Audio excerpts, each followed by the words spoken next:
everyone. I am delighted to welcome you to the first session of the 2021 SCCMA four-part Environmental Health Series webinar with Dr. Santosh Pandipati and Amory Lovins, who are going to discuss the problems and solutions to climate change. We're starting this series on April 22nd to help celebrate Earth Day. So as you know, environmental health is a branch of public health that focuses on the relationships between people and our environment. The Earth is our environment. And as we impact the Earth will have impacts on us that can have far-reaching and long-term consequences. So how do we recognize, mitigate, and prevent these harmful impacts? Well, that's what we're going to be discussing tonight and in the next 3 sessions. So the next series seminars will be on alternating Thursdays at 5:30 or 6 p.m. So you just need to check the sccma.org website for details. Each of these sessions will be available for 1.5 units CME for physicians.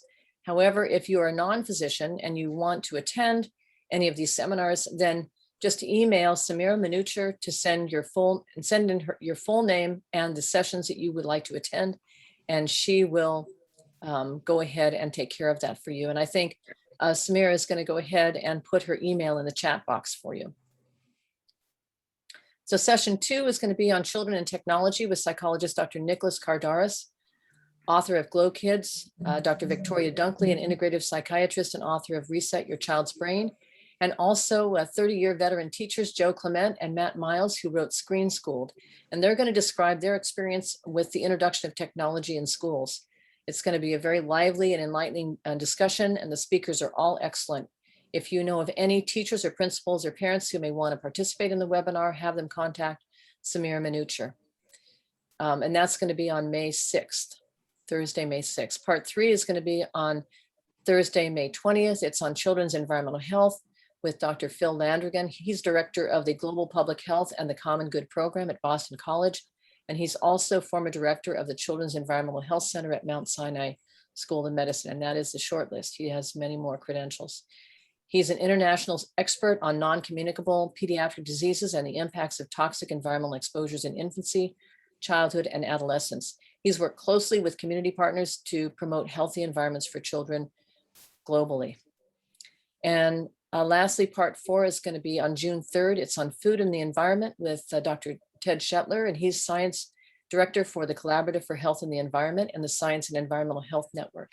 He authored The Ecology of Breast Cancer, The Promise of Prevention, and also co-authored Generations at Risk and In Harm's Way, Toxic Threats to Child Development. Both are excellent books. He's a wealth of knowledge and experience in health policy for children as well. And this is going to be a very energizing session to enter in the 2021 series. So I just want to give you a bit of housekeeping now. During the webinar, your microphone will be muted. We will take questions at the end of the presentations. If you have any questions, put them in the Q&A box, not the chat box. But if you would like to speak during the Q&A, please raise your hand and then you will be unmuted. So again, each program is available for 1.5 units CME. And this meeting will be recorded and the webinar will be posted on the SCCMA site under Resources On-Demand Webinars. And just to let you know, to accept your CME, you need to complete your survey. So now I am pleased to introduce my co-moderator, Dr. Steve Jackson. He is past president of the Santa Clara County Medical Association and chair of the Santa Clara County Medical Association Environmental Health Committee. He's a retired anesthesiologist and intensivist. He's also past president of the California Society of Anesthesiologists. He has been a critical member of several bioethics committees on a local, state, and national level, and he's chair emeritus of the American Society of Anesthesiologists Committee on Ethics. Thank you, Dr. Jackson, for all your leadership in the House of Medicine through the years, and thank you for co-moderating this session. Thank you. Can you hear me now? Okay. Thank you, Dr. Russell, for your kind words, and a welcome to all of you to our Earth Day program.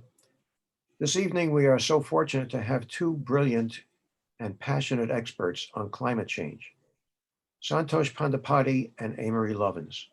They will enhance your understanding of climate change as they advocate for the well-being of our planet. Now, Dr. Santosh Pandipati will be our first speaker. He is a board-certified physician in maternal-fetal medicine, obstetrics, and gynecology. For the past 9 years, he has been working with Mednex Obstetrics Medical Group. He has been a medical director for maternal-fetal medicine at O'Connor Hospital and is an active member on the medical staffs of several other hospitals in our county.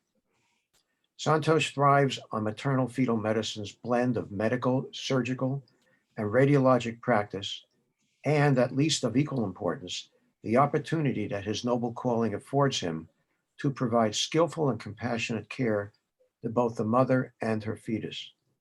He currently is working on ways to leverage technology to improve prenatal care delivery to pregnant mothers. Of particular relevance, Dr. Pandipati has a passionate interest in climate change, especially as it affects women's reproductive health. Hence the title of his presentation this evening, The Earth Has a Fever, a Physician's Perspective on Climate Change. Santosh is in great demand as a speaker, and indeed over these past 2 decades, he has presented talks on climate change and human, especially women's health to various medical schools, such as UC San Francisco and the universities of Washington and Colorado, as well as to various local hospitals and physician societies, such as the Pacific Coast Obstetrics Gynecology Society, San Francisco Gynecology Society, and the American College of Obstetrics and Gynecology.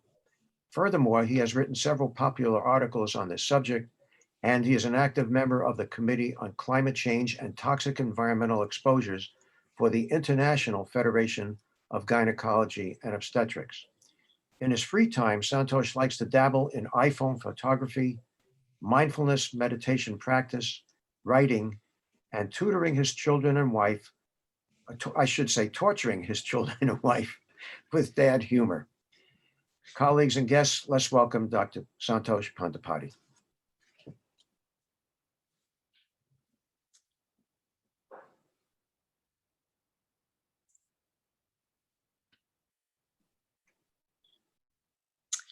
Okay, thank you so much, Dr. Jackson, for such a kind introduction. And thank you, Dr. Russell, for your leadership and for providing me the opportunity to speak before the Santa Clara County Medical Association on such a critical topic on Earth Day. The title of my talk is indeed that the Earth has a fever, a physician's perspective. And as mentioned, this is session 1 of the Environmental Health webinar series. So I certainly hope the audience is able to join us for the additional seminars in this series. You know, for the last year, we've been confronted with the COVID-19 pandemic, and as dangerous of a infectious disease threat this has posed to our species, one much more dangerous and potentially existentially threatening has been looming for many decades in our background in the form of climate change. Mr. Ban Ki-moon, the former UN Secretary General, in the opening address to the UN Climate Summit in 2014, stated this quite bluntly: climate change is the defining issue of our age. Our response will define our future, and to ride this storm, we need all hands on deck. Ladies and gentlemen, the climate crisis is well underway. Perhaps many have forgotten in this COVID-19 pandemic era, but not too long ago, Australia had 27 million acres, an area larger than Portugal, that burned with wildfires, killing at least 29 people, burning 2,500 homes, devastating the landscape, and killing 1.25 billion animals, costing $3 billion in just one season.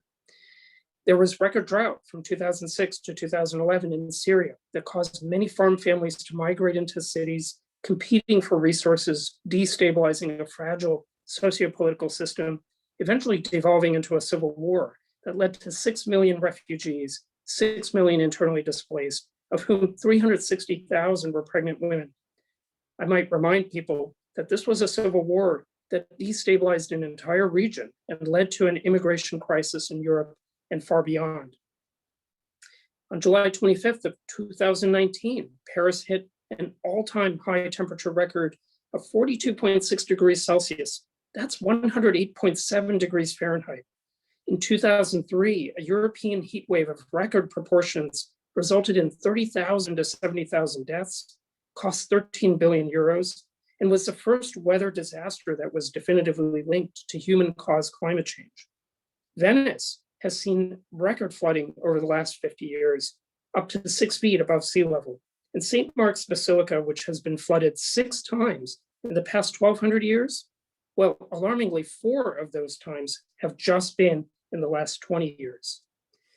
Climate change has made the monsoon season much more erratic, less predictable, with longer dry spells and heavier rains. And when they do come, they are so intense that, for example, in September of 2019, this was the wettest time period in a century, and the torrential downpours killed 1,600 people, one period of storm. The Himalayan mountain glaciers are another source of concern. They provide water to 2 billion people and are projected to lose 1/3 of their ice by 2100. Of course, we here in the United States have not been immune to climate change. Hurricane Katrina killed over 1,800 people, led to $81 billion in damages. Hurricane Maria devastated Puerto Rico in 2017, killing at least 3,000 people, destroyed the supply chain for 45% of IV solution bags in the United States, leading to nationwide shortages of critical medications and IV solutions, including here in the Bay Area. Hurricane Sandy, of course, killed 85 people, leading to $65 billion in damages. And in our own backyard, not very long ago, the Camp Fire completely wiped out Paradise, California, briefly causing the air in Sacramento, California being the worst in the world, with San Francisco, Oakland, and San Jose not far behind.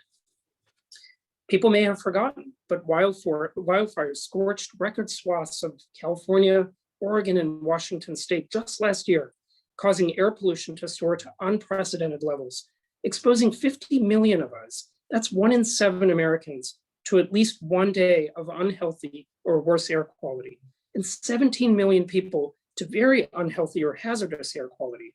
This was the worst time period on record in America. Here in California in 2020, over 8,000 wildfires burned over 4 million acres. This was a picture just taken outside my front porch.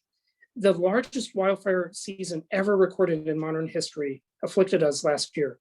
And it's estimated by Stanford researchers that this polluted air may have caused an additional 1,200 deaths and 4,800 emergency department visits by the elderly who fell ill in one wildfire season alone. In the midst of a historic heat wave in the West, the mercury in Death Valley, California surged to a searing 130 degrees on a Sunday afternoon last summer, likely setting a world record for the hottest reliably measured temperature in recorded history. Antarctica, just before the onset of the COVID-19 pandemic, had a record high temperature of nearly 65 degrees Fahrenheit. You know, in 2018, scientists concluded that high sea levels some 125,000 years ago, when they were 20 to 30 feet higher than today, were most likely due to the absence of the West Antarctic ice shelf, and found evidence that the ice sheet collapsed under climate conditions very similar to those we see today.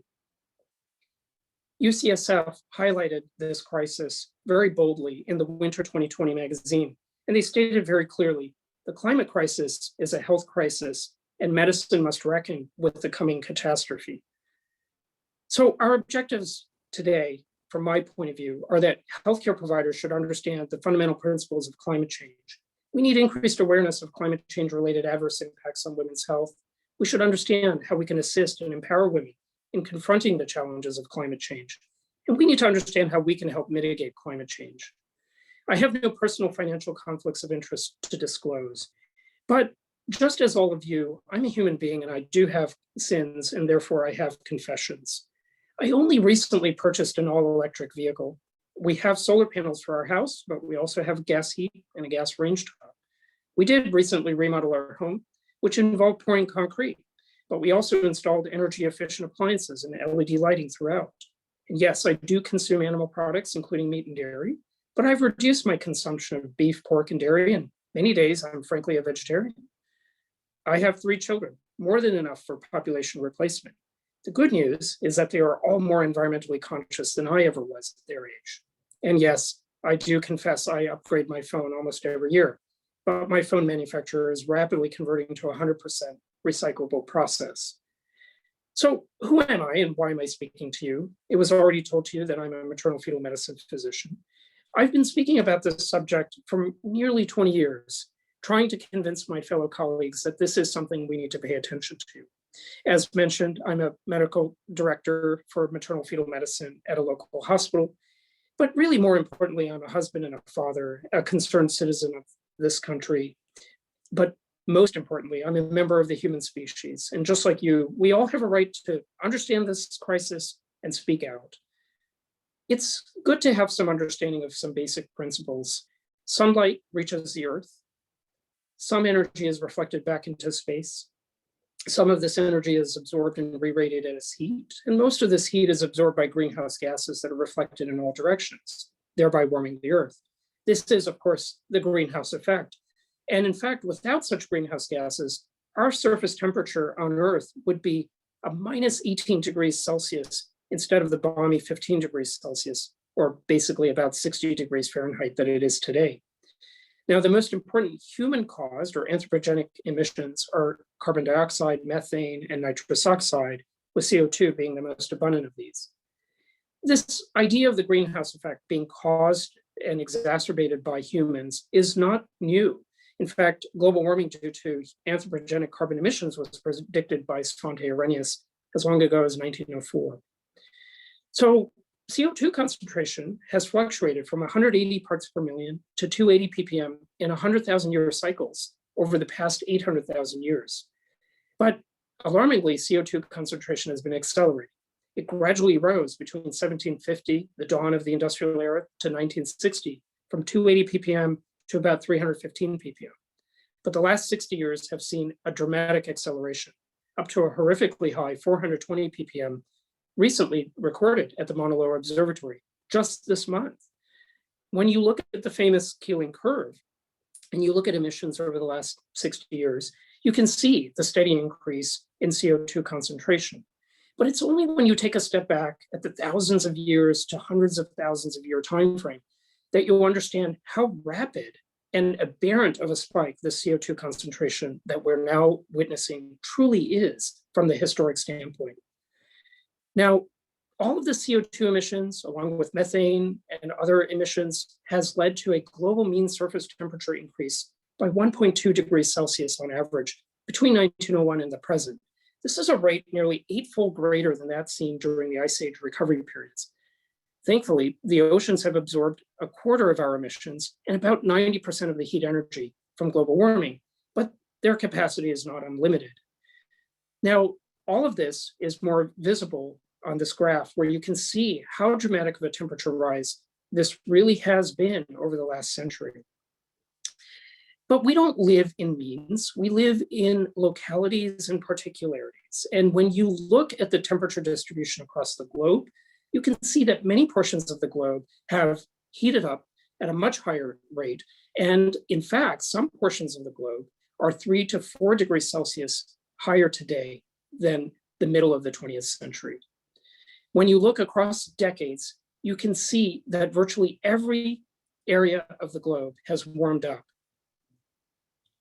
Now, you actually have to go back to 15 million years ago, approximately, to get to sustained levels of CO2 concentration as they are today. The reality is we never evolved under these conditions. We evolved at a time where the CO2 concentration was relatively stable and much lower. 15 million years ago, the average temperature was 3 to 6 degrees Celsius higher, and sea level was 30 to 40 meters higher than today. You can actually see evidence of this ancient past, not far from where we are here in Santa Clara County. If you just go one county over to Monterey County and hike Jack's Peak, you can see evidence of ancient sea life deposited on its sides. Why is that? Well, Jack's Peak, at 1,000 feet above current sea level, was actually the tip of an island that was surrounded by an ancient sea during those warmer climes. When you look around, you get a sense of how high the ancient sea truly was, as all of this area was submerged under hundreds of feet of water. How do we know we've been involved? Well, the observed increases in atmospheric concentrations of greenhouse gases match the onset of the Industrial Revolution. And the changes in the isotopic ratios of atmospheric carbon-13 to carbon-12 that are identified from tree rings and ice cores, dating back thousands of years, temporally and proportionally match the onset of large-scale burning of fossil fuels.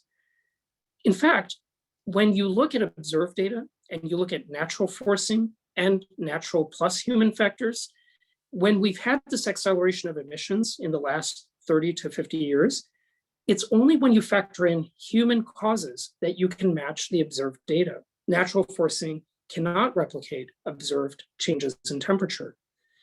What's so tragic is that we've known for the general public over the last 30 years that our emissions and our activities have been leading to warming of the Earth.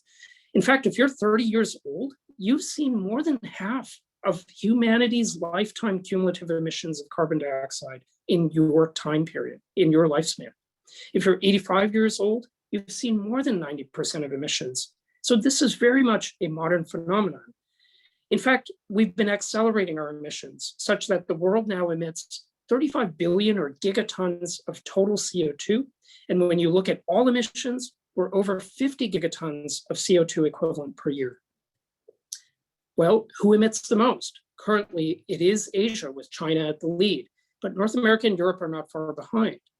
But when you look historically at cumulative emissions, North America actually was in the lead, and that also included the European Union, much more so than the developing world. When you look at per capita emissions, the global north, many of us are responsible for 15 to 20 times more emissions than many in the global south. So what are all these climate change impacts going to be? Well, sea level rise, which we're already seeing, ocean acidification and heating, which we're already seeing, more intense droughts, flooding and storms, already seeing, more frequent hot and fewer cold extremes, resulting in increased frequency and intensity of heat waves. We are already seeing these, more wildfires, as well as extreme weather events, which we are also seeing. In fact, when you look at major climate events across the globe in 2019, virtually every major event had a significant contribution from climate change. Now, we live in this environment, as Dr. Russell very clearly mentioned. These environmental changes are going to have an impact on our health. And keep in mind, we never evolved under these conditions. Extreme weather events are going to lead to worse injuries, fatalities, mental health effects, heat stress leading to heat-related illness and death, deterioration of air quality leading to exacerbations of asthma, other respiratory illnesses, allergies and cardiovascular disease, threats to our water quality and quantity leading to Campylobacter, cholera, cryptosporidosis, harmful algal blooms, threats to food supply and safety, causing undernutrition, salmonella food poisoning, and other foodborne diseases, widening of vectors such as ticks and mosquitoes, leading to more widespread chikungunya, dengue, encephalitis, hantavirus, Lyme disease, malaria, Rift Valley fever, West Nile virus, Zika, to name just a few. And just as the Syrian civil war, other conflicts are inevitable, and physical and mental health effects from violent conflict and forced migration are anticipated. Heat itself affects us and is lethal after several hours of exposure at sustained wet bulb temperatures greater than 35 degrees Celsius. That's 95 degrees Fahrenheit at 100% humidity for a few hours, and we are cooked. That's equivalent to 115 degrees Fahrenheit at 50% humidity. At these temperatures, there is no ability for our bodies to cool through evaporation of sweat. And so our bodies switch from shedding heat to the environment to absorbing it. Now, the scary part of this is that portions of the Middle East and South Asia already achieve wet bulb temperatures near lethal thresholds. We're also very concerned about 2.5 micron particulate emissions. These particulates are released in wildfires as well as the combustion of fossil fuels and are linked in multiple studies to asthma, coronary artery disease, pulmonary malignancies, and premature deaths. So, ladies and gentlemen, climate change absolutely is a health crisis. It's already happening. In this study from 2019 that looked at 10 climate-sensitive events in 2012 that were exacerbated by climate change, these 10 events alone led to over 900 deaths, 20,000 hospitalizations, nearly 18,000 emergency department visits, and $10 billion in costs in 1 year for 10 events. Obviously, we're not all vulnerable at the same time. There are certain vulnerable populations that especially speak to me as a maternal-fetal medicine specialist: mothers and babies, infants and toddlers, school-age and older children. We now understand that adverse pregnancy outcomes, such as low birth weight, preterm birth, have been linked to extreme heat events, airborne particulate matter, and flooding. Given the differing roles that men and women play in most societies, as well as women's unique reproductive burden, climate change impacts are expected to have a differential impact on women than men. In many cases, unfortunately, these adverse impacts are worse for women than men simply by widening health disparities that already exist in many parts of the world. Heat-related morbidity and mortality, for example, physiologically, women do sweat less, they have higher working metabolic rates, and have thicker subcutaneous fat that prevents them from cooling themselves as efficiently as men. And unfortunately, the American and European heat wave data bears this truth out. 15 to 20% higher death rate among all women and 40% higher among the elderly. Respiratory and cardiovascular diseases, such as asthma, COPD, lung malignancies, and coronary artery disease, are at baseline already an increased risk due to exposure to particulate indoor air pollution worldwide from coke stoves, and are anticipated to worsen with unabated fossil fuel consumption and wildfire exposures. Anemia and malnutrition already exists in disparity and are expected to be worse with climate change. Physical and sexual violence has a higher incidence already documented in times of natural disasters among women, and as a result lead to decreased life expectancy for women, again, already observed during times of natural disasters, especially in societies that have significant socioeconomic disparities. Anxiety, depression, and other mood disorders are anticipated to significantly increase. And as we see breakdown in vulnerable areas around the world, a loss of social safety nets, and therefore a lack of access to prenatal care, contraception, and family planning options. There's specific pathophysiology that harms pregnancy that alarms me. There's a reduced ability to thermoregulate in pregnancy, and heat exposure alters placental blood flow patterns, reducing placental integrity and increasing abruption risk. There's also a concern about increased exposure to particulate air pollution, both outdoor from wildfires and indoor from cooking stoves worldwide. And adverse outcomes are triggered by hitting critical temperature thresholds that actually vary from region to region. We are already seeing pathogenic exposures to malaria and Zika widen as mosquito ranges spread. A very elegant study by Becker and colleagues using a scoping review framework was published just last year in JAMA's Open Network. They looked at 68 studies that examined over 32 million US births. The key findings were that air pollution and heat are definitively linked to preterm birth, low birth weight, and stillbirth, I should say, associated with, in the overwhelming majority, 84% of studies, and led to very significant rises in these adverse outcomes, with air pollution causing an 11% increase in preterm birth, 11% in low birth weight, and nearly 15% increase in stillbirth. Heat having up to a 30% increase in low birth weight. Alarmingly, they also identified that many of these studies found a racial disparity. And this disproportional impact was on vulnerable populations. The subpopulations at highest risk were women with asthma and minority women, especially Black women across the United States, and Hispanic women in California. These additional risks for poor pregnancy outcomes were noted in some studies among women with low socioeconomic status, and interestingly, the closer they were to power plants and freeways, the higher the rates of these adverse outcomes. So air pollution in offspring has been identified as having higher rates of asthma, allergies, and eczema, impaired lung development, and neurodevelopmental adversities. We now see evidence of Black carbon in human placentas. Black carbon is emitted by traditional cook stoves and wildfires and absorbs 1 million times more energy than an equal amount of carbon dioxide. Heat also leads to higher rates of congenital defects, including congenital heart defects. And it's estimated that some parts of the United States may see as much as a 60% increase in conotrachal and septal heart defects by 2035, a 51% increase in congenital cataracts. We anticipate to see higher rates of fetal distress, need for prolonged ventilation, newborn dehydration, and need for rehospitalization, higher rates of maternal hypertensive disorders, especially among African Americans, and adverse psychosocial outcomes, interestingly, in the offspring who were exposed to heat waves when they were in utero. We now understand that there's diminished cognitive ability and diminished adult earnings with such exposures. Even in California, when you look county by county, with every 10-degree Fahrenheit increase in weekly average temperature, you see a concomitant increase in risk for preterm birth, such that some counties have as high as a 21% increase in risk for premature birth. Natural disasters, such as Hurricane Katrina and Sandy, have very clearly been associated with higher rates of gestational hypertension, depression, PTSD, and preterm birth, low birth weight. And alarmingly in these offspring, elevated BMI and central adiposity later in life, adverse mental health effects, including autism spectrum disorders and mood disorders. So the natural question is, what happens when we have worsening heat, air pollution, and climate disasters all conspiring to occur at the same time?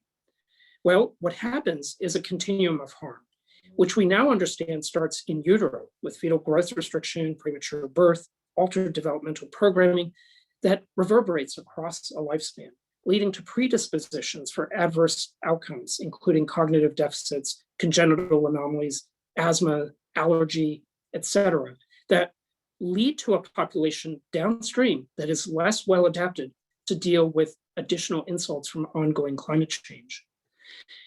Mitigating and adapting to climate change will help alleviate the negative impacts of climate change on human health, but in order to have a maximized benefit, they need to account for anticipated health disparities between men and women. Our patients' health intersects with environmental science, energy use, agriculture, land use, and public policy. These are not things that we as physicians are used to thinking about. Women have a traditional responsibility as family caregivers in many parts of the world, and this places them in unique decision-making roles that can adversely impact climate throughout the day and long term, such as which appliances are used, which household goods are purchased, what are the family dietary habits and patterns, what kind of education and shaping of children's energy consumption habits occur, and ultimately the number of offspring that are born. Women do mediate the interplay between population growth and climate change through their reproductive behavior. It's estimated that about 225 million women in lower income nations who desire greater control over their pregnancies lack access to contraception that's reliable. As a result, there are 74 million unintended pregnancies annually worldwide. And we all understand that nearly half of US pregnancies are unintended. Ultimately, the number of offspring that any mother has is linked with her education level. Simply meeting unmet contraceptive demand, these are mothers asking for more control over their reproductive lives, would be considered to be a highly impactful change that we could enact. We could reduce CO2 emissions by 60 gigatons by 2050, and we could, it's estimated, reduce CO2 emissions by 30% by 2100, while simultaneously eliminating over 100,000 maternal deaths because these were from pregnancies that never would have happened. This would lead to greater reduction in per capita emissions in developed nations and developing nations. It would prevent the birth of millions in developing nations who would go on and contribute to future emissions. But it is also very important to understand that slowing rapid population growth is a prerequisite to allow countries that are already vulnerable to climate change to have time to develop appropriate adaptive policies. In other words, it's critical for them to build climate resilient societies. And it would, of course, lead to improvements in women's empowerment, equality, and well-being, and amazingly would cost the world about $6 billion per year to provide such unmet contraceptive demand. Achieving universal education, which is defined as 12 years of schooling, is also incredibly impactful and could reduce CO2 emissions by 60 gigatons by 2050. How? Because the difference between a woman with no years of schooling and 12 years of schooling is actually almost 4 to 5 children per woman worldwide. So educating girls is considered by many to be the single most important socioeconomic factor that could be influenced to reduce vulnerability to natural disasters. This too would be incredibly cheap to achieve for the entire world per year at just under $40 billion. By educating women about the impact of daily decisions, empowering them over their reproductive fates, advocating for equal pay and career opportunities, which provide means for self-reliance and resiliency, elevating their leadership roles within families and communities. Women don't have to be victims. Actually, they can become powerful agents in the mitigation of an adaptation to climate change. Cristina Figueres, one of the chief architects of the Paris Accords in 2014, said this quite succinctly. Women are disproportionately affected by climate change impacts such as droughts, floods, and other extreme weather events. They also have a critical role in combating climate change, but need to be better represented at all levels in decision-making. Empowering women will be a significant factor in meeting the climate challenge. What about us as healthcare providers? We need to fight the tendency to ask, what business is it of mine? We each strive daily to effectively care for our patients, but we assume our patients will live in environments that will not harm them. The imminent climate crisis will overwhelm and negate all of the historic public health and basic science advances we have achieved thus far. So I ask all of us, are we not the conservation biologists for our own species? We all took an oath to protect our patients, so we have an ethical duty to act. And we're trusted. Just behind nurses, we are among the most trusted professionals in American society. There are some immediate pregnancy recommendations we can make now. Avoid extreme heat, especially early in the warm season. Monitor the air quality index and particulate levels to avoid outdoor exercise and activity at times of poor air quality. Use tick and mosquito repellents in at-risk geographic areas. Avoid wood-burning stoves and fires. Ensure that patients have access to detailed fetal anatomy scanning if they've had exposure risks. Intermountain Healthcare has an excellent handout that they give to their patients that allows patients to modulate their activities depending on the air quality index. As far as family planning, we need to empower women over their own reproductive health and preserve their access to healthcare resources. We can educate men and women on available options, including long-acting reversible contraception and permanent sterilization. We need to ensure there's unrestricted access to birth control, enhanced access to prenatal diagnosis and termination. But it's more than that. Nutrition and lifestyle counseling. Better diets and lifestyles that reduce risk for chronic medical illnesses like cardiovascular disease, diabetes, and cancer. Guess what? They dovetail brilliantly with climate change mitigation. Educating patients on healthy food choices and practices, such as plant-based diets, is predicted to be incredibly beneficial and could reduce CO2 emissions by 66 gigatons by mid-century. And switching to clean cook stoves internationally ranked as the 7th most impactful change and could reduce CO2 emissions by an additional 30 gigatons by 2050. We can advocate for increased exercise and mobility via walking, bicycle riding, and public transportation. Altogether, that could lead to another 10 gigatons by 2050. But perhaps most importantly, and an area we are most fearful to tread, is political advocacy. We need to oppose government interference in provider-patient relationships and care delivery, especially for family planning. We need to advocate for affordable universal access to reliable and safe birth control. We need to promote politicians who prioritize climate change, who are committed to implementing government-guided mitigation and adaptation strategies that really can employ the best of both regulation and markets to get solutions. We can educate patients on climate change and anticipated impacts on their health. We can expand opportunities for higher education. We can fight for equitable pay, elimination of workplace gender discrimination, and expanded parental leave, support sustainable agricultural practices, and expand availability of affordable and sustainable plant-based foods. But what else can we do? Every healthcare provider can spread the message in our community. Healthcare itself as an industry is responsible for 10% of US global warming emissions. We can encourage our respective institutions to implement green policies. We too need to become examples of the change we seek to implement. As much as we can, we should make the diet, lifestyle, and personal changes that we prescribe to our patients and to society at large. We need to divest from fossil fuels, offset emissions from our personal travel, put up solar panels, convert to electric vehicles, walk, run, bike if we can. Most importantly, in my opinion, protect science. Let's vote for politicians who support scientific inquiry and evidence-based policies. In summary, human-induced climate change is anticipated to have numerous adverse impacts to health. Women, especially through their reproductive years, are disproportionately vulnerable to potential adverse effects on their health that can lead to reverberating, lifelong impacts on their offspring. Nevertheless, women are also uniquely qualified to play a central role in mitigating and adapting to climate change. And we as their healthcare providers should be aware of the potential negative impacts of climate change on our patients, how we can assist our patients in becoming effective agents of mitigation and adaptation. And we can push society, including our respective political and medical institutions, to reduce emissions. But I'm going to leave with some parting thoughts, because our actions must be soon and they must be efficacious, because our time is limited. As a planetary civilization, we are on a business as usual path that's modeled in this RCP 8.5 line. This business as usual path will lead to horrifically high concentrations of CO2 by the end of the century, at 1,000 ppm or higher.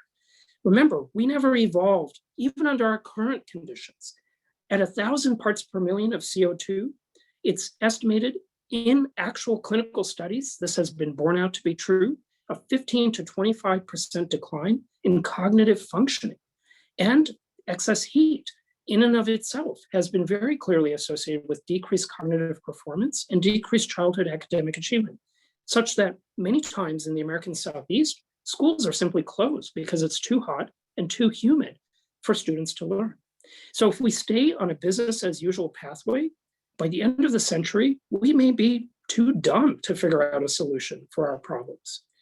Now, also, it's important to understand that in order to avoid the worst outcomes, we ideally need to stabilize at 1.5 degrees Celsius temperature rise by 2100. But that means we can only emit about 340 gigatons of CO2 before we exceed our 1.5 degree budget. That's only about 8 to 10 years of current emissions. And as you can see here, we should have already started bending the curve years ago. Our current pledges would lead to about 3 degrees Celsius rise, and current policies, which don't even match our current pledges worldwide, would lead to 3.5 to 3.7 degrees Celsius rise. What does this mean, though? Remember, I told you that we don't live in means, we live in particularities. We'll get to that. But these gigatons of emissions reductions do add up. We can flatten the curve, to borrow the language of COVID-19.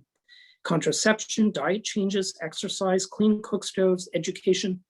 Guess what? This all adds up to about 227 gigatons of emissions reductions. This is more than half the amount of our remaining CO2 budget.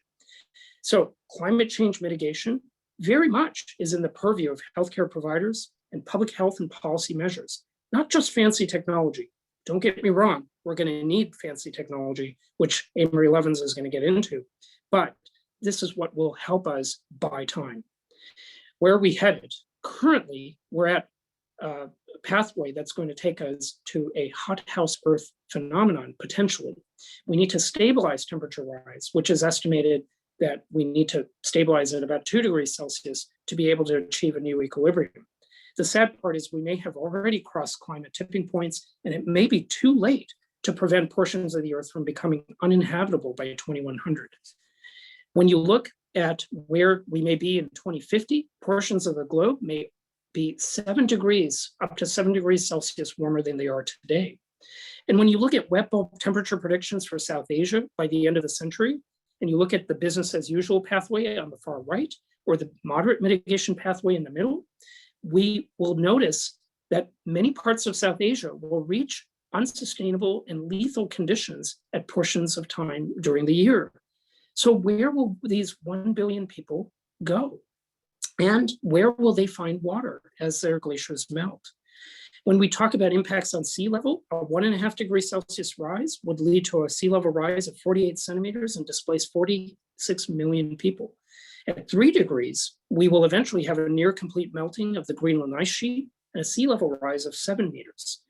When we talk about impacts of water shortages already are being seen worldwide, will exacerbate by 1.5 degrees Celsius. At 2 degrees, 8% of the global population would face severe water shortages. 3 degrees, half of the Himalayan mountain glaciers will be gone. When we talk about flora and fauna, at 2 degrees Celsius, all coral reefs are anticipated to disappear from the oceans. At 3 degrees, many marine ecosystems may collapse. And at 4 degrees, half of all plant and animal species, half, would face local extinction. Food, agricultural yields will fall above 1.5 degrees, such that they're going to cause high levels of food insecurity, and in fact, a reversal of development that has happened in many parts of the world.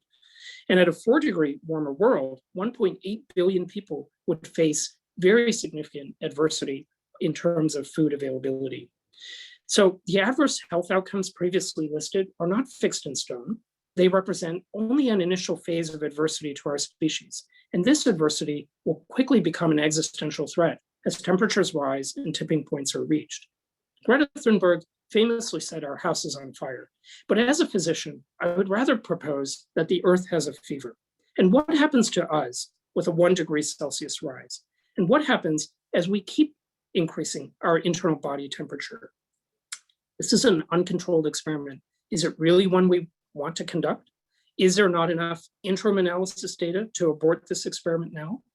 It's important to understand that the solutions proposed will actually lead to a better world than before. Fighting climate change is not a zero-sum game. You know, about 30 years ago, the Voyager 1 spacecraft, as it was leaving our solar system, turned back to look at where it came from.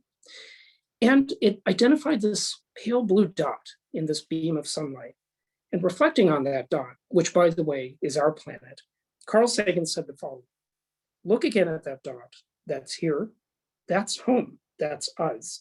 On it, everyone you love, everyone you know, everyone you heard of, every human being who ever was lived out their lives. Our planet is a lonely speck in the great enveloping cosmic dark. In our obscurity, in all this vastness, there is no hint that help will come from elsewhere to save us from ourselves. The Earth is the only world known so far to harbor life. There is nowhere else, at least in the near future, to which our species could migrate. Visit, yes. Settle, not yet. Like it or not, for the moment, the Earth is where we make our stand.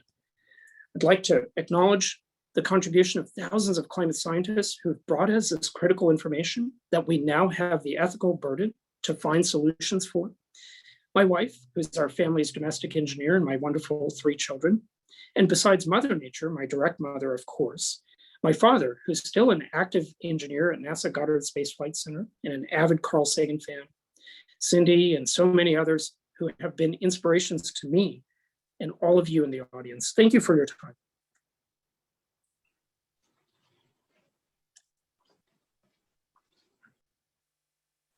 Well, thank you very much, Santosh. Can you all hear me? Yes. I really want to thank Santosh for it really is an awesome presentation. And I've been fortunate enough to attend your presentation before. And it always leaves, they have left me with a sense of awe, a sense of concern, and a sense of mission that we all have to do something. So I don't know what else to say, but thank you so much. And I'm sure that everyone else really appreciated your talk. We are going to have a question and answer session following our next speaker. So if you do have any questions right now for Dr. Pandipati, please type them in the Q&A box, not in the chat box.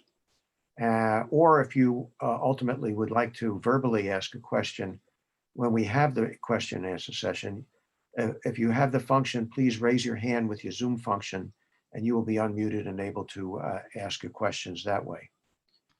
So now we're going to move to our second speaker for this evening, Amory Lovins, a self-described recovering experimental physicist. He's the co-founder and chairman emeritus of the Rocky Mountain Institute, whose 300 people transform the global energy system to ensure a clean, prosperous, secure, and low-carbon future for all. Amory has been a world-renowned expert on energy and related subjects for 4 decades, emphasizing efficient use, renewable supply, and appropriate scale. Indeed, he has advised governments and major firms on these matters in more than 70 countries. Amory has received many global energy and environmental awards and 12 honorary doctorates, and he has authored 31 books and over 700 articles. Our president, Cindy Russell, has highly recommended his book, Reinventing Fire: Bold Business Solutions for the New Energy Era. In 2009, Time magazine named Amory Lovins as one of the world's 100 most influential people. The roughly 20 disciplines he has worked in or around have occasionally included medicine.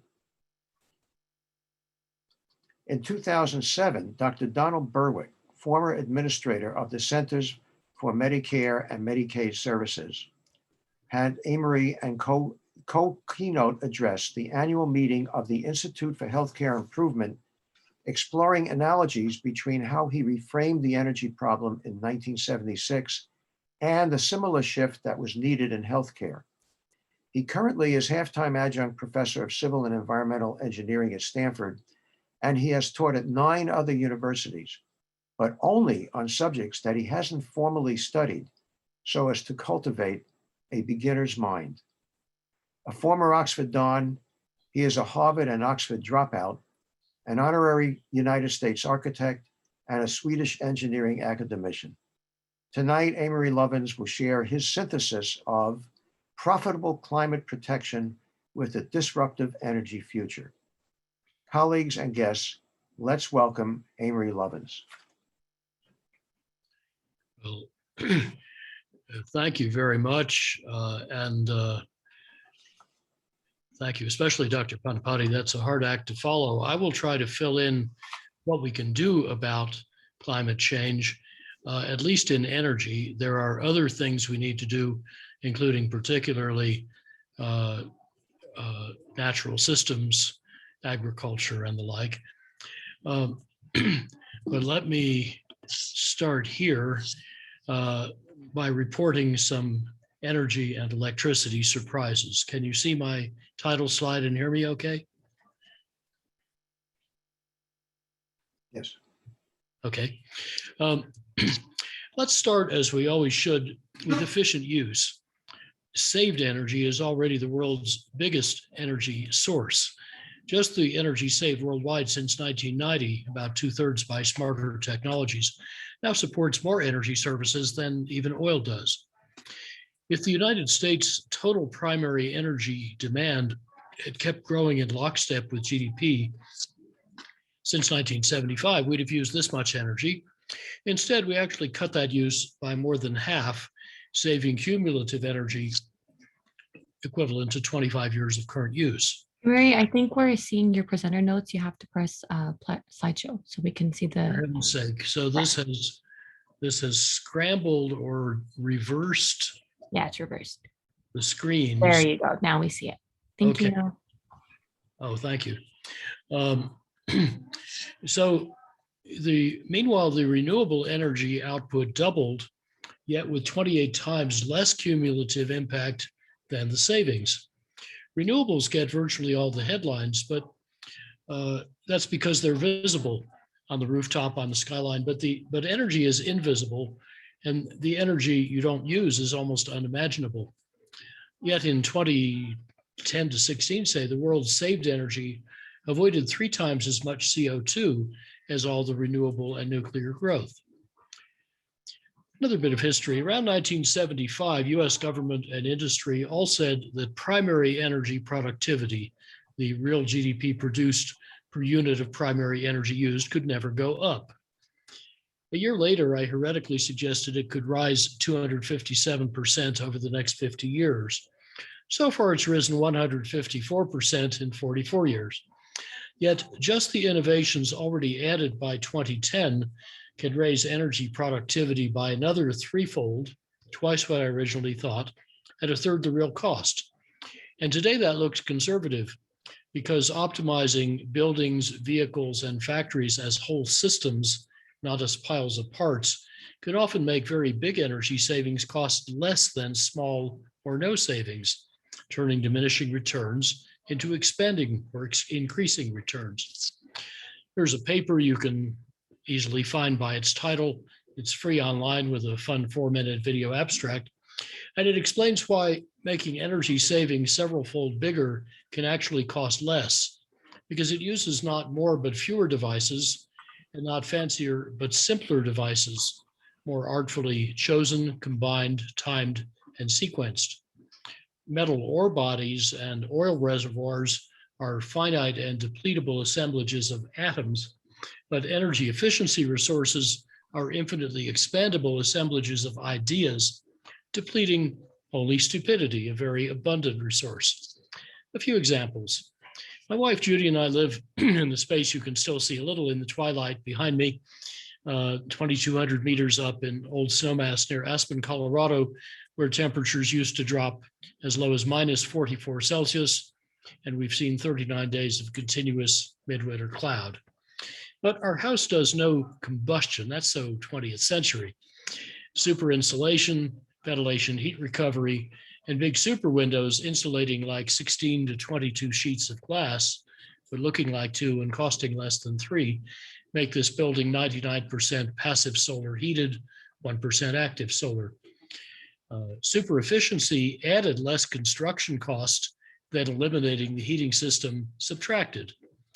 So at lower construction cost, we saved 99% of space and water heating energy, 90% of household electricity, and half the water, all with a 10-month payback in 1983. Today's technologies are better and cheaper. The central atrium behind me, seen here in a February snowstorm, has so far produced 78 passive solar banana crops. Our house helped inspire several 100,000 European passive buildings that likewise have no heating and roughly normal construction cost. And a Bangkok version saved 90% of the air conditioning energy with better comfort and normal construction cost. Nearly everyone on Earth lives in a climate somewhere between Bangkok and Old Snowmass. But wherever you live, integrative design gives many benefits from each expenditure. So the white arch above behind me or at the top of the upper middle photograph has 12 different functions, but it has only one cost. We used integrative design in 2010 to retrofit the Empire State Building, saving 38% of its energy, later 43%, and getting the money back in 3 years. 3 years after that, our cost-effective Denver retrofit saved 70%, making this half-century-old federal complex more efficient than what was then the best new US office, which in turn is only a third as efficient as RMI's passive net positive no mechanicals office 10 minutes from here. And now a Bavarian building is using 2/5 less energy than that. Yet all these technologies existed over a decade ago. What's mainly improved is not so much technology as design. India's air conditioning growth could be offset by efficiency and demand response already on the market. In fact, a week from today, our India-based Global Cooling Prize will announce who won a contest to cut affordable window air conditioners' climate impact at least 5-fold, and at least 2 major contestants did more like 10-fold. But better buildings can first displace that equipment. These mid-sized apartments, proven popular in Mumbai's monsoon, use passive convectively vented double walls and super efficient ceiling fans to keep you feeling 16 to 19 Celsius degrees cooler at just 2% higher construction cost. So that's passive. And with a few further refinements, these buildings could deliver decent comfort with probably no air conditioning. Whatever exists is possible. IPCC reported 7 years ago that among European new buildings on the left and retrofitted buildings on the right, with bigger savings towards the right in both graphs, the best projects saved up to at least 90% of their energy without costing more per unit of saved energy. Many projects did cost much more by not adopting the best practices shown by the projects down near the horizontal axis, and that difference is a business opportunity. About a decade after those buildings, new techniques are emerging. For example, purely radiative cooling can keep people comfortable outdoors in humid Singapore at 32 Celsius degrees without moving, drying, or cooling the air. Instead, in this shaded but open-ended 10 square meter pavilion like a bus stop shelter, this experiment cooled people just by absorbing far infrared radiation from their bodies into vertical metal panels cooled by surface tubes circulating slightly chilled water. And to prevent convection to and condensation from the humid ambient air, the front of the panel is shielded by an air gap 50 micron polyethylene film, transparent to 82% of the infrared that your body radiates. As the extended psychrometric chart shows, the mean radiant temperature of that panel around 23 to 25 Celsius can deliver comfort up to at least 32 Celsius ambient at 80% relative humidity. Wow. Now, what about home appliances that go into the building, especially to get off natural gas? Well, this Swiss fist-size heat pump can deliver 6 to 15 units of hot water per unit of electricity. Or this dramatically more efficient, safe, and otherwise superior Swiss electric cooking system uses vacuum insulated pots to cook with 2.5 to 4 times less electricity than induction cooktops. Judy, could you turn the lights back on, please? Industry uses half the world's energy and electricity dominantly to make stuff. But smarter structural design can profitably save at least half the world's cement and steel that now release 15% of global CO2. Substituting, for example, tension for compression structures typically gives better strength, aesthetics, and cost with 1/8 the tons. Fabric forms can save over half the concrete in many shapes by putting strength and stiffness only where they're needed. And then the weight savings compound because you need less strength to hold up less weight. This 4-centimeter folded concrete roof replaces a 30-centimeter thick steel and concrete slab. And it can also help fit 3 stories with unchanged ceiling height into the vertical space of 2. An airy 3D printed bridge can replace massive concrete structures that mostly hold up their own weight.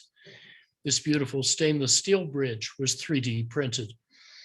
And then producing the remaining cement and steel using green hydrogen and other materials can adopt not just cleaner, but also super efficient processes and equipment. For example, RMI's latest $50-odd billion worth of industrial redesigns typically found about 30 to 60% energy savings on retrofit, paying back in a few years, and far outperforming the brown zone in the upper left where most energy service companies deliver disintegrated design.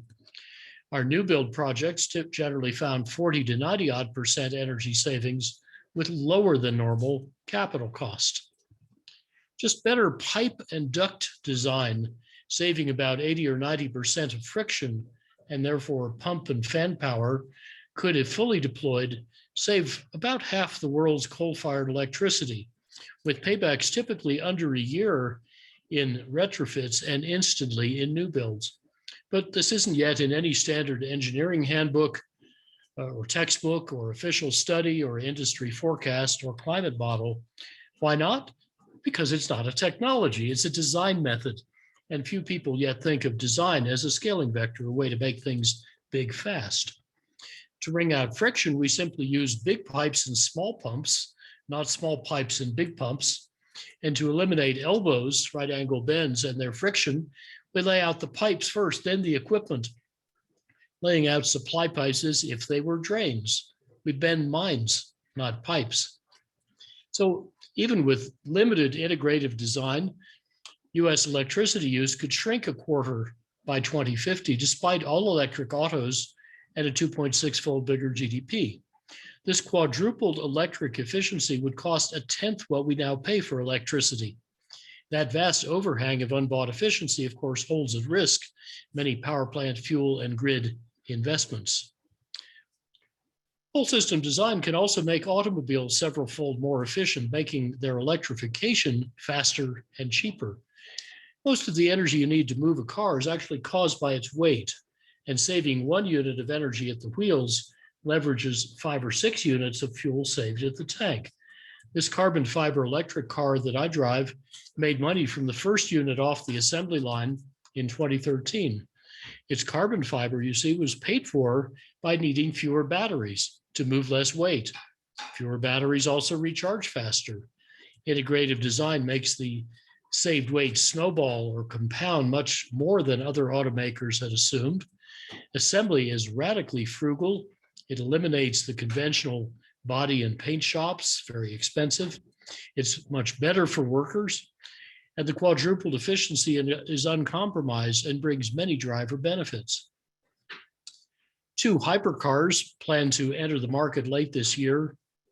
To disclose, they're both from firms I advise, will change the game again. Most drivers won't need to recharge this 2-seat electric 3-wheeler because its topside solar cells capture enough energy to drive 40 to 60 kilometers a day. It's as if your present car magically added about 7 liters of fuel to the tank each day you park it outside.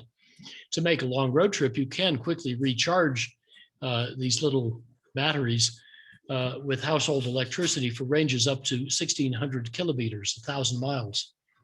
My BMW and Tesla electric cars are among the most efficient sold, but this composite 2-seater will nearly triple their efficiency to the equivalent of over 343 miles a gallon, and its composite body looks very crashworthy. Then there's a Dutch firm, Lightyear, with a 5-seat, 4-wheel, 725 kilometer range, light aerodynamic car with 5 square meters of solar cells on the top and 251 miles per gallon equivalent efficiency. So that car can add 12 kilometers of range for every hour you park it in the sun.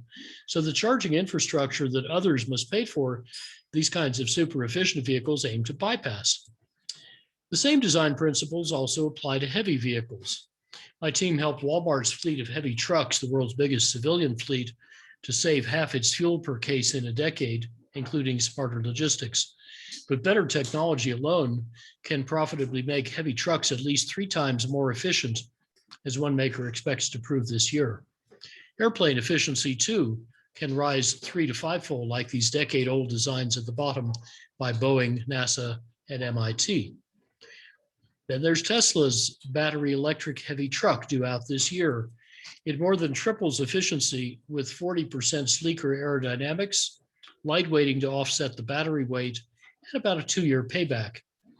Then there's this flight-tested air taxi revealed last August. It could fly nonstop from, say, Aspen to London with 1/6 the operating cost of a business jet, similar speed, 1/8 the fuel use. That's even before electrification. A bigger version they've already designed could hold well over 20 seats and looks set to blow up aviation's business model. More leapfrogs are emerging. 2 years ago, MIT and NASA tested this strong, tough, 14-foot long structure that's 98% lighter than a typical aircraft wing. Every part of its shape passively morphs like a bird's wing to match the real-time flight conditions for greatest efficiency. Thousands of identical cells like that, molded from engineering plastics or from 10 to 100-fold stronger alternative materials, can be robotically assembled into an airplane of any desired shape, opening revolutionary prospects for lightweighting, aerodynamics, and lower costs. This has been prototyped as a car for Toyota, as an airplane for Airbus, and it could make a vacuum balloon needing no helium, crush-proof but buoyant enough in the atmosphere to lift 24 times the payload of a jumbo jet. Put that inside the lattice airframe of an airplane to help carry improved batteries, and entirely solar-powered zero-emissions electric planes might ultimately carry commercial payloads across oceans. So the oil and gas reserves that are unsellable for competitive reasons look bigger than the reserves unburnable for climate reasons, putting oil owners more at risk from market competition than from climate regulation. The cost of getting automobiles completely off oil has fallen from $18 per saved barrel 10 years ago to under $7 today, and it's heading below zero in the next few years. Oil has therefore become uncompetitive even at low prices before it became unavailable even at high prices. With electricity, as with fuels, technology and design are both moving efficiency into fast forward.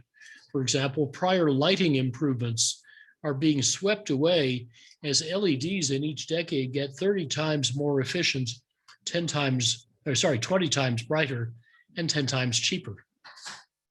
What else changes that fast? the rest of the energy transformation. Modern renewables, LEDs backwards are PVs, photovoltaics. Solar and in aqua wind power costs have plunged below the dashed lines, the cost of fossil fuels fed into power stations, often making old coal and gas and nuclear plants uneconomic just to run. The electricity revolution includes shifting from molecules and atoms to bits and packets, from hardware to software, from hierarchies to networks. Electricity is changing from centralized, supply-focused, fossil and uranium-fueled and brittle to distributed, customer-focused, renewable, and resilient. Meanwhile, the information age informs, engages, enables, and organizes customers to take power into their own hands. You know, it's wise to sell customers what they want before someone else does. Customers are figuring out they can buy fewer electrons, use them more productively and timely, produce their own, even trade them with each other. For example, Dutch customers can buy renewable electricity directly from other customers on this peer-to-peer website of Van de Bron, literally from the source. My friend bought his electricity from the guy in the upper left photo because the price was right and it's a really cute piglet. And then he got a long handwritten Christmas card from his electricity supplier. What big utility can dream of such customer intimacy? Indeed, powerful disruptors are converging on the electricity industry from at least 8 directions. And these 8 Pac-Men of the apocalypse move fast. They don't just add, they exponentiate. They're not lone wolves. They hunt in packs. They multiply quickly. They can gobble up half of utility revenues in this decade. Together, they're creating an alien competitive landscape faster than most utility cultures can cope. 7 years ago, all central power plants were called dinosaurs. And the full quote was, too big, too inflexible, not even relevant for backup power in the long run. Who said that? It wasn't Greenpeace. It was Union Bank of Switzerland. And now there's a new wave of Pac-Men coming over the hill with more behind them. Renewables in 2020 were about 90% of the world's total net additions of generating capacity. At least 82%. We're still settling the numbers. The International Energy Agency predicts that'll average about 95% through 2025, because as Bloomberg says, last year, renewables became the cheapest bulk power source in 90% of the world, and soon in all. You can see that in the United States. Our bulk wholesale electricity prices in aqua now widely exceed the average contract prices of wind in blue, solar power in orange. And those are temporarily subsidized, but less than non-renewables are. In unsubsidized world markets, the diamonds showing renewables at or below $30 a megawatt hour keep falling through 20. A few days ago in Saudi Arabia, they hit $10. That wasn't supposed to happen until the end of the decade.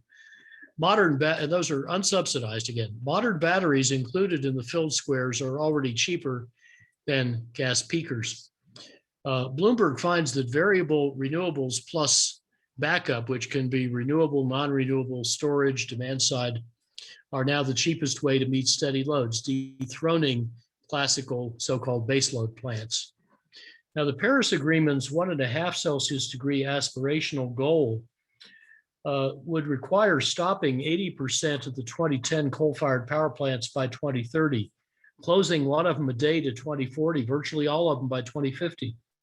But renewables' new market prices make this profitable without counting mitigation benefits. Here's a mid-2020 study by some of my colleagues examining 95% of the global coal fleet and finding that using efficiently structured financial instruments, that could be, those plants could, if they were all retired today, hypothetically, and replaced with modern renewables, including battery storage, that would be cost neutral within 2 years, and it would save over $100 billion a year 4 years from now, 5 years from now. So the economics are now very good, and quite many developing countries, including China and India, that can do this even faster than the world at large, are now looking very seriously at this. Now, how could all these moving parts fit together? For example, in Texas, it's a tough case, has a difficult climate. The grid has no big hydro dams. It's only 1% interconnected to the rest of the country. Well, in a typical 2050 summer week, the expected load shape can get a lot smaller and less peaky with profitably efficient use. Then we could make 86% of the annual electricity with a combination of wind and solar cells. You see, they're quite variable. 14% from dispatchable renewables we can have whenever we want. Now you've got 100% renewable supply that can match the load by putting the surplus electricity into two kinds of distributed storage that are worth buying anyway: high storage air conditioning and smart charging of electric autos. That we can get that distributed storage back when needed and fill the last gaps with unobtrusively flexible demand. So then you have 100% renewable electricity every hour of the year with no bulk storage and only 5% left over. So the economics should be excellent even at today's prices. Some grid operators do that kind of choreography today. Germany and Britain are both already half renewably powered. Denmark expects to hit 86% this year. Scotland, 100%. They almost did that last year. And already they and some other European countries with modest or no hydropower meet about half to 3/4 or more of their electricity needs from renewables, adding no bulk storage and with superior reliability. For Denmark and Germany, 20 or 25 times as good as in America. The ultra-reliable former East German utility Physicist was 60% wind and solar power 2 years ago. They're now targeting 100% renewables, all reliably integrated 11 years from now. So as my colleague Clay Stranger says, the operators have learned to run these grids the way a conductor leads a symphony orchestra. No instrument plays all the time, but the ensemble together continuously makes beautiful music. Now, meanwhile, electric auto sales are soaring as battery costs plummet. Each of these trends drives the other. And in the next few years, electric cars will cost no more to buy than gasoline cars, as well as being much nicer and cheaper to drive. Their abundant cheap batteries imply distributed solar everywhere, gas industry distress, the end of thermal power plants, vast distributed storage and demand flexibility, and perhaps much of the grid's becoming a stranded asset like phone company copper. This prospect gives utility executives nightmares and venture capitalists sweet dreams. Efficient electric autos are also morphing from pigs, that is, personal internal combustion gasoline steel-dominated vehicles, to SEALs, shareable electric autonomous lightweight service vehicles like mobility as a service. So that's 2 changes in technology, 3 changes in business model. They're all simultaneous, mutually reinforcing, vigorously in play, and sped by smart policies and strong commercial ambitions in India and China. Meanwhile, designing cities around people, not cars, yields more vibrant, healthy, wealthy, and pleasant communities with much cleaner air, 1/3 less concrete, 2/3 less driving. Assembling all these opportunities, our 2011 business and design book, Reinventing Fire, rigorously showed how to triple US energy efficiency and quintuple renewables by 2050, needing by then no oil, no coal, no nuclear energy, at least 1/3 less natural gas, while saving $5 trillion in net present value, growing the economy 2.6-fold, strengthening national security, and cutting fossil carbon emissions 82 to 86%. Yet, needing no new inventions, only 2010 technology, no acts of Congress, but with smart city and state policies led by business for profit. The first 9 years of that 40-year journey looked pretty well on track, green actual versus blue proposed, I think largely because the private sector smells the $5 trillion on the table. That's exactly what should be happening. These best buys also happen to be the most effective solutions to big global problems that hazard every country's security and prosperity. And if you like any of these outcomes of reinventing fire, you could support that transition without having to like every outcome and without having to agree about which outcome is most important. Focusing on outcomes, not motives, can turn gridlock and conflict into a unifying solution to our common energy challenge. Now, stimulated by those US findings, at the G20 5 years ago, China's National Development and Reform Commission published its roadmap for China's energy revolution, detailing how China can save over $3 trillion, run a 7-fold bigger national economy in 2050 than in 2010, but using today's energy 7 times more productively, emit 42% less carbon, burn 80% less coal, and get 13 times more GDP from each ton of fossil carbon. That roadmap strongly informed the 13th 5-year plan, whose energy authors happen to be our steering committee. That strategy continues so firmly that last year alone, China doubled its renewable installations, adding more wind power than the whole world had added the year before. So if you extrapolate these on-track US, adopted Chinese, and similar European findings to the other half of the world, you could achieve the minimal Paris Agreement ambition, the 2-degree climate target, about $18 trillion cheaper. And then reinvesting some of that in natural systems carbon removal could get us to the aspirational and necessary 1.5 degrees, with trillions of dollars left over and huge progress on the Sustainable Development Goals. Making climate protection not costly but profitable should also simplify the politics here and abroad.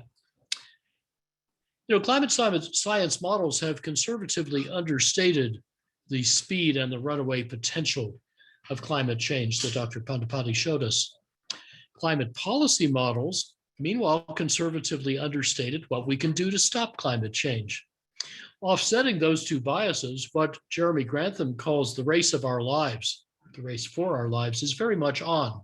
Despair and complacency are equally unwarranted. Global CO2 emissions were flat in 3 of the 5 years through 2019, as energy savings and carbon-free supply growth averaged roughly the pace we must sustain for 2 degrees, or half the pace we need for 1.5 degrees. So now we must accelerate, and we have a powerful new tool, capital market dynamics. Incumbent energy suppliers, feeling the competitive threats I've described, understandably focus on the need for price to exceed cost. But many seem to forget the other part of the business condition, that value must exceed price. If competitors offer a superior value proposition and run off with your revenues, it doesn't matter if you can profitably sell what your ex-customers are no longer buying. These energy transformations can flip markets with breathtaking speed. On Manhattan's Fifth Avenue in 1900, you have to look hard for the first car. 13 years later, you have to look even harder for the last horse. The horse and buggy industry thought it would have many decades to adapt, but Ford's Model T got 62% cheaper in 13 years.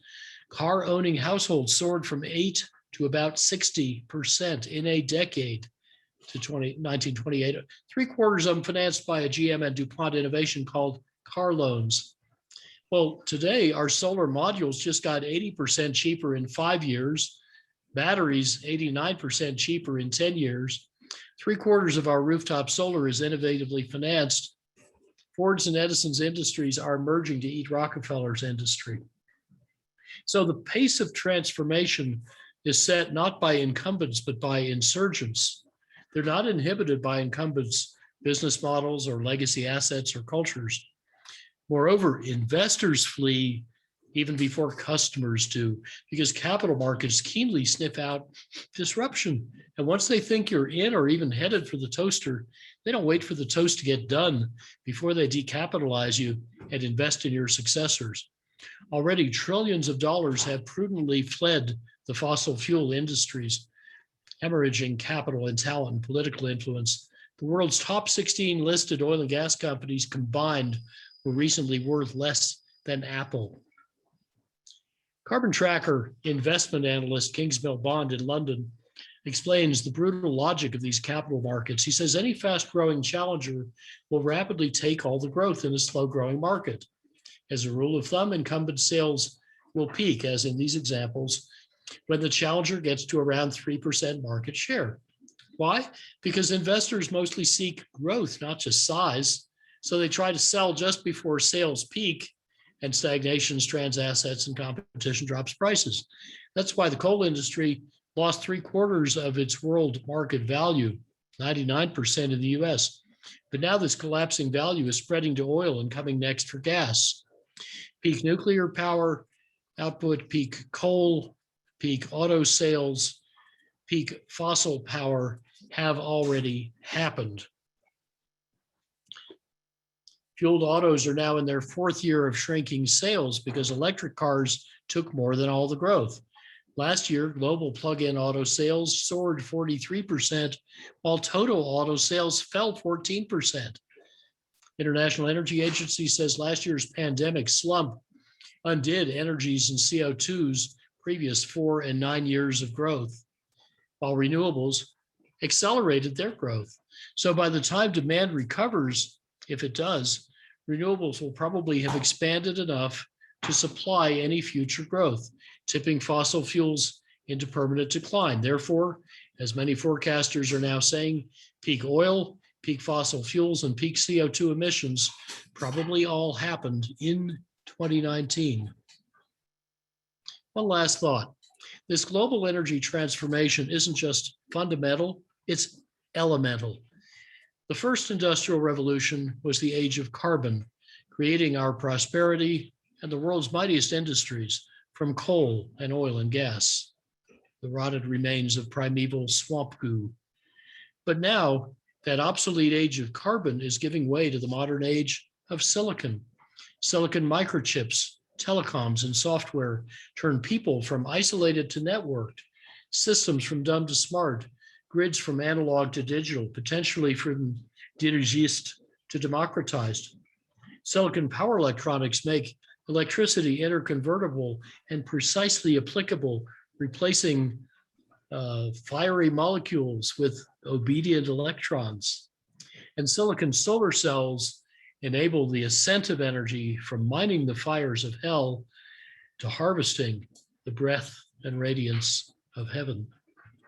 So our responsibility, our opportunity, is to help enable the new energy system, not protect the old, to build back better, to move fast and fix things, so the global energy transformation can move at the pace and the cost of design and software, not of infrastructure, and can be not constrained by the inertia of incumbents, but sped by the ambition of insurgents.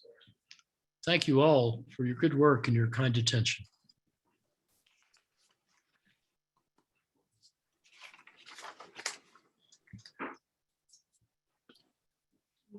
This is Steve Jackson again. Thank you, Amory, for your magnificent and informative presentation. It's left me with so much to digest and so much more to learn. So stimulating and futuristic, although you say the future is already here.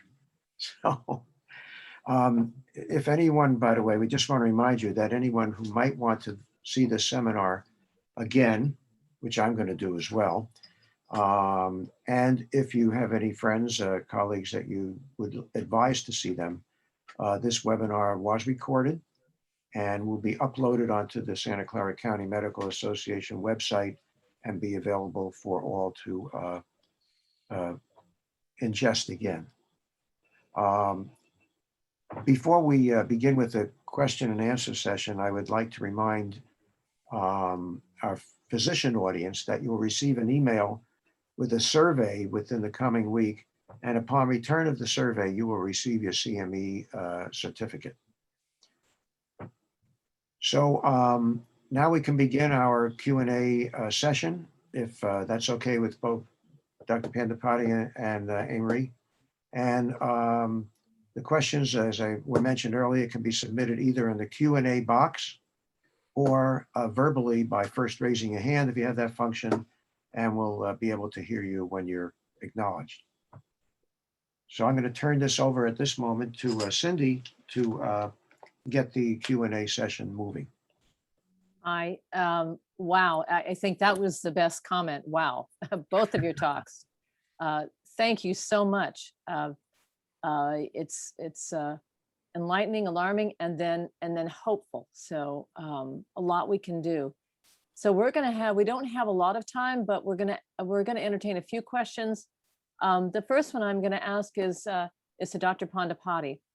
What lessons should we as healthcare community learn from dealing with the COVID-19 pandemic that could be applied towards the climate crisis? Thank you, Dr. Russell. First, Amory, I was blown away and absolutely loved that presentation. I think the point being is there absolutely is hope. And what we need to do is synergize well-being, health, and technological improvements. We need to leverage the capital markets to work in our favor. There's nothing historically that has been as powerful to motivate societies. And to me, it's incredibly hopeful as we flatten these curves by behaving better in terms of our diets and our activities and our reproductive behaviors and so forth, combined with the technological improvements. I really do see, and this is where my nerdy side comes out, I see a future that looks more like Star Trek than a Armageddon, right? And what we learned from the COVID-19 pandemic is that we shouldn't underestimate the magnitude of the change that is needed. And I'm very hopeful that the change is already well underway, as Amory has explained. But, emissions fell net maybe 5%, and we had to wreck our economies, and we had to become socially isolated animals over the past year. And even at that, we did a terrible job. Over 3 million people died. And so what we need to understand is the magnitude of the problem ahead. We need to better coordinate internationally. I think we need to all come together and stop focusing on the politics, as Amory said, and focus on our goals. Where do we want to be as a global civilization? Because that's really where we are already. Many of us have not really come to terms that we're a global civilization. And so we've got a lot to do. And I think physicians have a role to play because we are communicators of science at a practical level on a one-on-one basis. There's no one else in an educated scientific community that has an intimate interaction with the public no better than physicians. And so again, it's not just about treating an illness, it's about connecting with other fellow human beings and providing them the means for them to understand their own well-being. And when I talk to patients and I start saying, hey, you have to avoid heat, and hey, you have to watch the air quality in California when the wildfires are out, that could harm your baby, that could harm your children. Light bulbs go off and they start to understand what we're talking about is real. So let's get away from all the ideology and let's talk about the solutions that Amory is talking about. Let's talk about eating better, eating healthier, growing our food better, making sure that we're supporting the technological innovation. As we can clearly understand, there's no more investment left in the fossil fuel industry. It's time that we start looking ahead and stop looking behind at our past. So I'll sum up there, but. Great. Thank you so much, Santosh. That was terrific. So there's so many ways we can all intervene. The next question is for Amory, and Dr. Gould asks, you recently participated in a very informative panel together with presenters from Nuclear Information Resource Service and Beyond Nuclear, where you delivered a very effective critique of nuclear energy as the climate solution that apparently remains part of the evolving Biden administration plan, hyped today in the New York Times. Could you please present some of your key arguments against embarking on a nuclear renaissance? Yeah, and if people want to see my 20-minute brief or the slides for Congress, go to eesi.org/nuclear, then toward an evidence-based nuclear energy policy. Then in the speakers on the right, you'll find links to my material.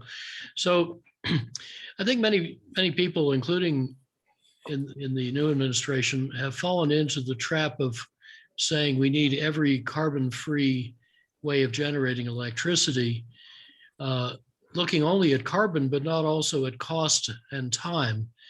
But of course, what we need is to displace the most fossil fuel generation per dollar and per year, because if you're too expensive or too slow, you aren't buying much solution fast enough. It's the fallacy, I think, has overcome many of us is kind of like saying rice and caviar are both food, people are hungry, therefore rice and caviar are both important to relieving hunger. Well, we ought to be informed by relative cost and speed, whether we're picking solutions for hunger or for displacing carbon in the power system. And then when you run the analysis based on observed market prices, you find that new nuclear power is completely out of the money. Lazard, the biggest private investment bank, is saying it's about 3 to 8 times costlier than modern unsubsidized renewables. Bloomberg says 3 to 13 times. Let's take the lower number. Well, 3 to 8 is an awfully big margin, and it turns out not to depend on the technology or size or fuel cycle of the reactor. If you're that far out of the money, and new so-called small modular reactors are going to be about twice that expensive initially per kilowatt hour. That's 2 times 8 to 13 times another factor too for how much cheaper the renewables will be by the time you could build enough small reactors to see if you like them. Well, that multiplies to a factor 12 to 32 times cheaper. You've got to make small modular reactors by mass production. Absolutely out of the question, implausible. In fact, just the non-nuclear parts of a nuclear plant are so expensive that if the nuclear part were free, the rest would still be uncompetitive by a factor 2 to 6. And the other thing to bear in mind is that just operating nuclear plants is not cheap anymore. It's kind of like running an old car. You have to keep fixing it. And it's expensive enough, averaging 3 cents a kilowatt hour, that every nuclear plant in the country, says Bloomberg, is now losing money. So they keep asking for bigger and bigger subsidies. And the federal government seems inclined to give them what some states have already done, multi-billion-dollar a year new subsidies. They're already subsidized about as much as their whole construction cost. They still can't make money. But that means if you actually close a distressed nuclear plant and buy cheaper efficiency or renewables instead, you will save more carbon, because cheaper means you save more carbon per dollar. You get more of the carbon-free substitute per dollar. And that's exactly what California plans to do to replace the Diablo Canyon plant. They will competitively procure cheaper and therefore more climate effective resources. That's what we should do all over the country, and not suppose that just because nuclear is relatively carbon-free, it should get a free pass and not have to compete. Fabulous. So I'm going to ask you another question, Amory. Good question. How can healthcare providers help inform policymakers and government leaders so they can enact better climate-informed policies? Well, I think as Dr. Pandipati said, you're very credible and you understand science. I think if you relate what you're calling for to your expertise in health and your concern for your patients, that will carry an awful lot of weight. And it will become clear this is not a political matter. It's you and the Hippocratic Oath. We are the first self-endangered species, and we better start getting good at it. Great, great. I think we are, I think I have one more question for you, and I know you probably know this is a long question, a short question, but have you noticed energy related opportunities in healthcare that we should consider? I mean, anything that comes to mind? You have a long talk, a lot of other things, but is there anything in particular that you? Absolutely. Yes. Roger Ulrich has collected, last I heard, it was over 2,000 peer-reviewed studies of better clinical outcomes in healthcare facilities that are efficient and green. And it started with really simple things like people heal faster looking at a natural landscape or a garden than looking at a blank wall or a parking lot. Actually, I was an early example of this. I was a gamma globulinic and was saved by our amazing pediatrician, then in his 80s, practiced into his late 90s, when he noticed that when I was very ill with pneumonia and 10,000 units of penicillin for mold was a big dose, one lung wasn't clearing. So he came and took a look, and it was because my bed was parallel to the wall and I was lying on that side so I could look into the room and out the window rather than into the wall. So he flipped the bed 180 and I got well. The healing environment really matters. Efficient lights let you see skin tone and judge many health conditions a lot more accurately. Proper lighting and acoustics are vital to patients getting their sleep.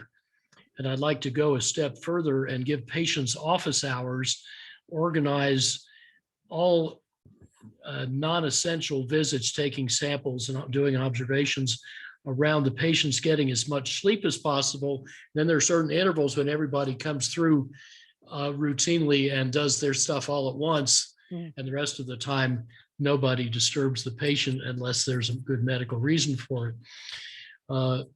Better patient comfort and staff comfort and better air circulation are vital.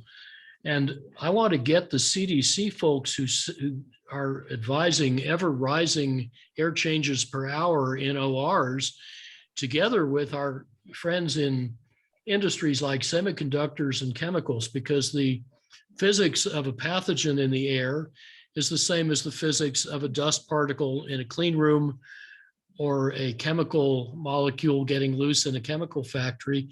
And our clients routinely have fewer air changes per hour, but much better outcomes in getting rid of dust and toxins because they do the aerodynamics right. I was shocked to be told that many ORs do not use laminar airflow. They use turbulent induction. This is nuts. Of course, we have post-op infections from that sort of thing. So all of this goes together with greater efficiency, less CO2 emissions, less money. And by the way, you wouldn't, if you got the aerodynamics right in the ORs and even in patient spaces, you wouldn't have the HVAC budget eating both the physical space and the financial budget of your hospital. You'd actually be able to afford more stuff you need. So this is a big set of agendas. And let me add one quick final comment. I think it would be really important to fill in a missing step in how we're responding to the pandemic. We're good at developing and spreading vaccines, treating illness, but we left out and avoiding exposure, all the basic public health advice we're getting from CDC and WHO, except they left out something. And because they left it out, hardly any journalists or editors will allow it to be covered in the mainstream press. What did we leave out? Increasing the immune competence of the general population. Mathematically, it does the same as decreasing R naught. It's like making the pathogen less transmissible or less virulent. How do we do that? Very well-known modalities: restorative sleep, good nutrition, good hydration, calm, happy thoughts, no alcohol, fewer toxins, better air quality, appropriate supplementation. Well, the appropriate supplementation, a little bit in the form of vitamin D, is starting to get talked about. The other stuff tends to get left out. I think we ought to be trying to get the authorities that drive what is covered in our media, like CDC in particular, to start emphasizing the immune competence of the general population, all the things you can do as a patient to take better care of yourself so that you become a less hospitable host. And that is almost entirely missing now from the official advice we're getting. I don't know why, but you can fix it. Great. Thank you so much, Amory. We have, one final question. Thank you so much. That's awesome. So Dr. Pandipati, I'm going to ask you this. What lessons did we as healthcare community learn from dealing with the COVID-19 pandemic that could be applied towards the climate crisis, in your opinion? I think that's similar to what you have asked me already, but Yes. I Oh, wanted I'm sorry. to, I'm so no, sorry. that's okay. But I wanted to say that everything you're talking about, Amory, is not in standard medical school training, which is mind-boggling to me. And the incentives are not there for prevention and well-being as much as they are for intervention and post-disease treatment, right? So everything you were talking about requires us as healthcare providers to be introspective and to ask, what is it that we need to do to get us back to a state of balance? I also want to emphasize that we have a once in a species lifetime opportunity here. It would be appalling if we didn't take advantage of what you're talking about. This is our opportunity to improve and set our future generations, our children's, and beyond on a pathway that really, this is our chance.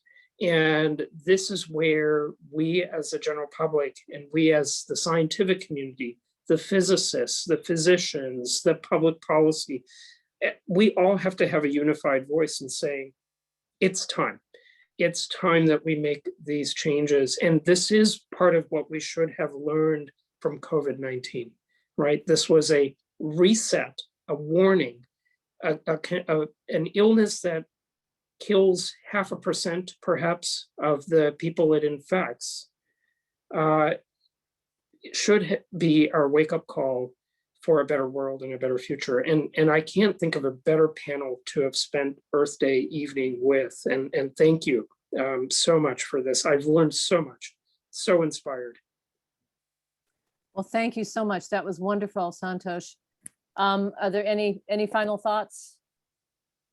I want to just thank everybody who's participated, superb presenters, and everyone who's been involved in making this webinar possible. I thank the participants for your time and attention and your thoughtful questions. We hope this has been both educational and inspirational. I think it fits the bill for many adjectives. So a quick reminder that you're going to receive an email with a survey within a week. And after completing the survey, you'll receive your CME certificate. And you can go to the website to see the webinar. It will be uploaded. And if you have any questions, please email Samira at sccma.org.